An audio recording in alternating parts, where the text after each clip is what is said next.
Hello, everyone. I'm Ben, and the chapter from Walter Murch's In the Blink of an Eye that I have chosen to do a presentation on is test screenings, referred pain. So, the chapter is based on Walter Murch's recollections of working as an editor on the movie Julia, which was directed by Fred Zinman.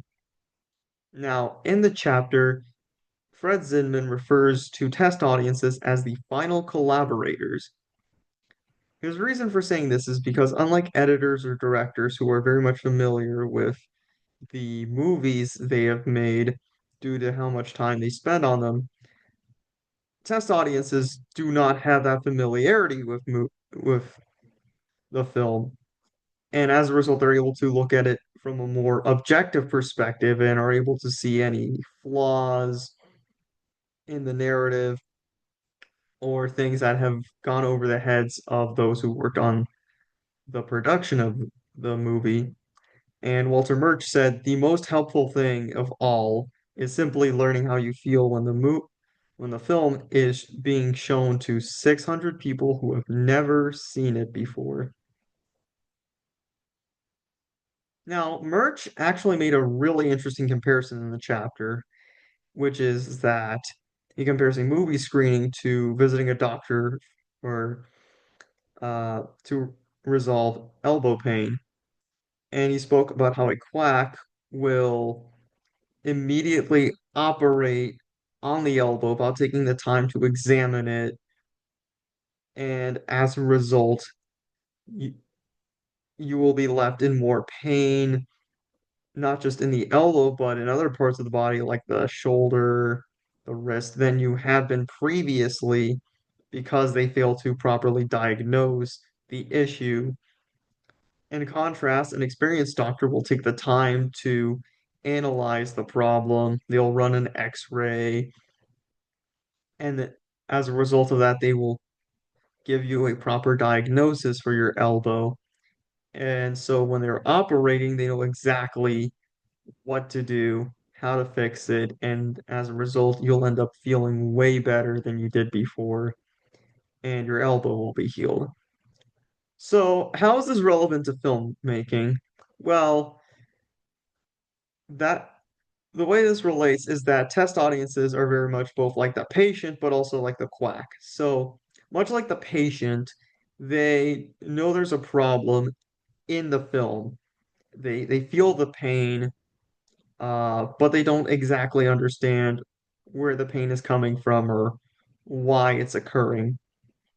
But much like the quack, they if they were to edit the film or operate on it, so to speak, they're just going to make things worse, as opposed to an editor who's much like the experienced doctor. They will take the uh, feedback from the test audiences, the patient, and using that feedback, they will look at it, analyze it, come up with a proper diagnosis of the film, and use that to fix it and edit the film in a way that will be able to improve it narratively. The results. So, depending on the diagnosis, scenes may not have to be cut from the film or have their or have the order of events changed. Instead, context can actually be fixed in editing, or alternatively, they can also switch the order of scenes or do any other editing. And what this results in is a much clearer understanding of the narrative. And changes can be made as late as days before the release of a movie, depending on how strongly the editor feels on the cut of the film. Now, one thing that Murch did state in the book is that it is important to know your collaborator, be it the director or the producer, well, and that you have to know who you're dealing with and whether the editor and the director, whether they respect each other, is there any animosity, and can you get away with making a certain decision in the editing room? And it is always best for you and the director to have a great working history since there's respect there. there's understanding. So even if a director doesn't entirely like an idea, they're willing to trust you on it because ultimately, uh, you've made good films for them, so they will understand that you are making this the best product that it can be.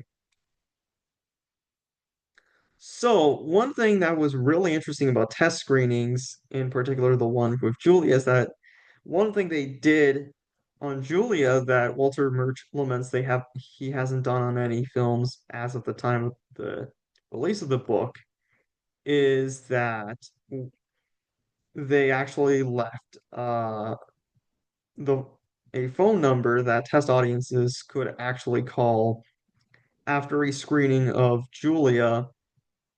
So the reason they did this is, according to Walter Murch, you shouldn't trust audiences' opinions immediately after they watch a movie, since those responses are what he calls heat of the moment responses, where because they've watched the film, they haven't had much time to think about it, so they're probably going to say the first thing that comes off the top of their head, fresh out of a movie. Whereas once they've had a few days to think about the film, uh, they'll form a better opinion. They'll think about it more analytically. They'll understand what they liked about it better, what they disliked about it better. And because of those days that they've taken to formulate a response, the editor will have better feedback that they can use when editing the film, which will result in a stronger film. Now, in regards to Julia, which I've kept mentioning, something really interesting happened. So, uh, the intro of the movie wasn't clicking with audiences, which resulted in Walter Murch having to cut the opening up. And in the original version, it was actually what he described as a memory within a memory within a memory within a memory. So what he had to do was he had to cut out that sequence and change it. And as he was doing this, Fred Zinman was looking at him very thoughtfully, and he told him, "You know, when I first read this scene in the script, I knew I could film it." So it was something he very much was attached to. He didn't want to get rid of it, uh, but Murch, as the editor, had to cut it out because he knew that it wasn't narratively sound.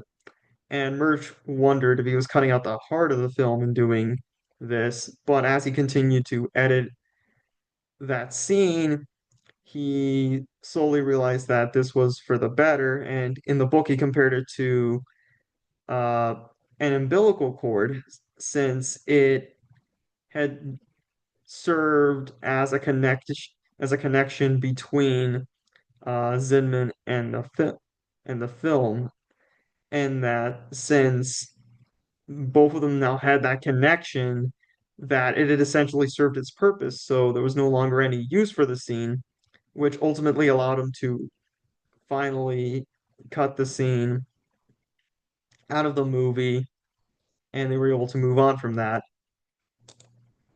So I have two questions for everyone. The first one being, have you ever shown a film project to others for feedback during the editing process?